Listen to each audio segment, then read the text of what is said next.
दादा कैसे लगते हैं? लाओ गाड़ी में अंदर ले लो थोड़ी। तो दादा वहाँ से हले नहीं बोलो।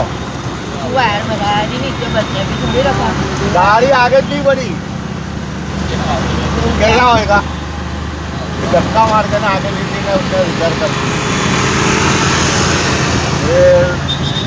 दो तीन दिन बाद बच जाएगा। मेरे को मिला दिया मैंने क्या है जमीन देख तो ईमानदार जीवन झूठ मत बोल गया। दादा बुखारी अपना गए गए बोले हाँ ना जी बोलो ना तो नहाए बिगड़ आएगा तो ईमानदार बोले हाँ ना जी नहाए बिगड़ आएगा। मैंने तेरी वजह से वो भी नहीं तुम्हारी भी बिगड़ी तू बिगड़ा है तो हमारी भी बिगड़ी। मैंने ऐसा होता है वही तो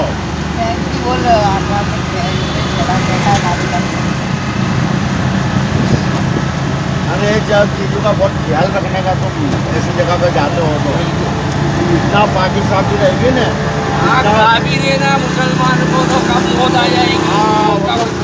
हाँ कहने का मतलब कि सेठ भी नापा के